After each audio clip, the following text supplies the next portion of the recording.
How the Grinch Stole Christmas by Dr. Seuss. Every Who down in Whoville liked Christmas a lot, but the Grinch, who lived just north of Whoville, did not. The Grinch hated Christmas, the whole Christmas season. Please don't ask why. No one quite knows the reason. It could be his head wasn't screwed on just right. It could be perhaps his shoes were too tight. But I think that the most likely reason of all may have been that his heart was 2 sizes too small.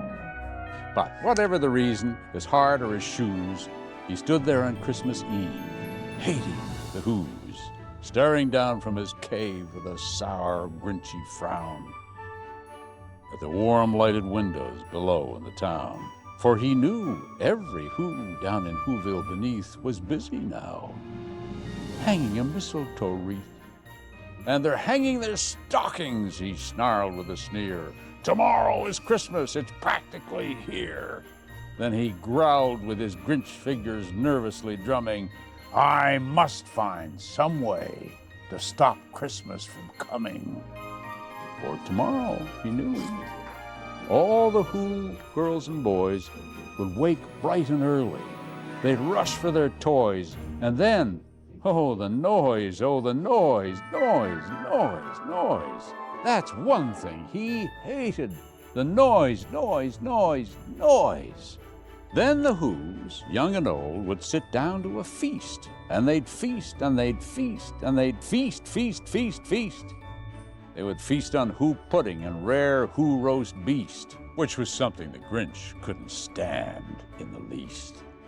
I know just what to do, the Grinch laughed in his throat, and he made a quick Santa Claus hat and a coat, and he chuckled and clucked, what a great Grinchy trick! With this coat and this hat, I'll look just like Saint Nick. All I need is a reindeer. The Grinch looked around, but since reindeer are scarce, there were none to be found. Did that stop the old Grinch? No! The Grinch simply said, if I can't find a reindeer, I'll make one instead. So he called his dog, Max. Then he took some red thread and he tied a big horn on the top of his head.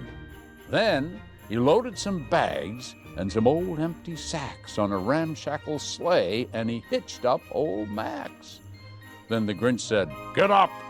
And the sleigh started down toward the homes where the Whos lay a-snooze in their town. All their windows were dark, quiet snow filled the air, and the Whos were all dreaming sweet dreams without care. When he came to the first little house on the square, this is stop number 1, the old Grinchy Claus hissed, and he climbed to the roof, empty bags in his fist.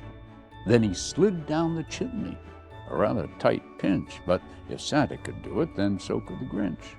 He got stuck only once for a moment or two. Then he stuck his head out of the fireplace flue, where the little Who stockings all hung in a row. These stockings, he grinned, are the first things to go.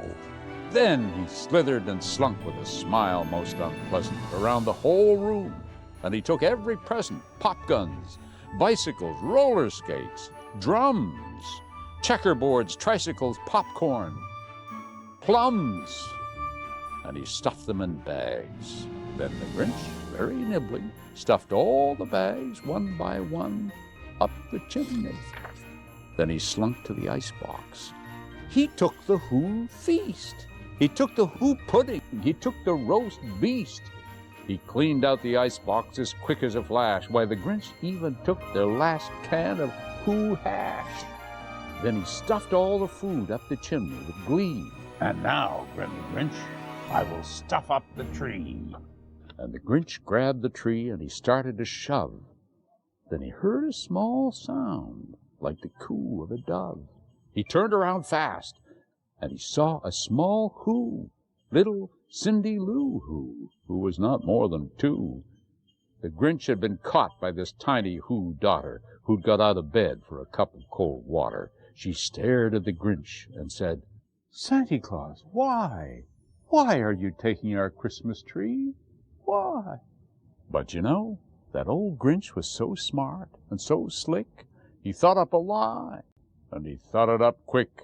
"Why, my sweet little tot," the fake Santa Claus lied, "there's a light on this tree that won't light on one side, so I'm taking it home to my workshop, my dear.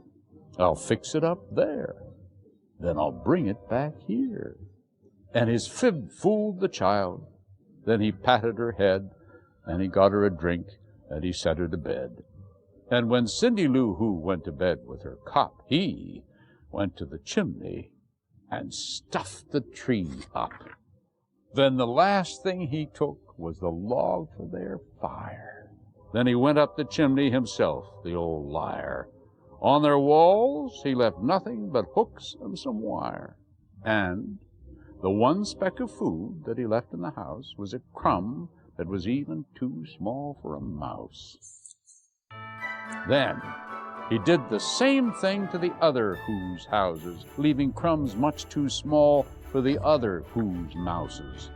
It was 1/4 dawn, all the Who's still abed, all the Who's still a snooze, when he packed up his sled, packed it up with their presents, the ribbons, the wrappings, the rags, and the tinsel, the trimmings, the trappings. 3,000 feet up the side of Mount Crumpet, he rode with his load to the tip-top to dump it. "Pooh-pooh to the Who's," he was grinchishly humming. "They're finding out now that no Christmas is coming. They're just waking up. I know just what they'll do. Their mouths will hang open a minute or two, and then the Who's down in Whoville will all cry, boo-hoo." "That's a noise," grinned the Grinch, "that I simply must hear." So he paused, and the Grinch put his hand to his ear, and he did hear a sound rising over the snow. It started in low, then it started to grow. But the sound wasn't sad. Why, this sound sounded merry. It couldn't be so, but it was merry, very. He stared down at Whoville. The Grinch popped his eyes, then he shook. What he saw was a shocking surprise. Every Who down in Whoville, the tall and the small, was singing without any presents at all. He hadn't stopped Christmas from coming. It came. Somehow or other, it came just the same. And the Grinch, with his Grinch feet ice cold in the snow, stood puzzling and puzzling. How could it be so?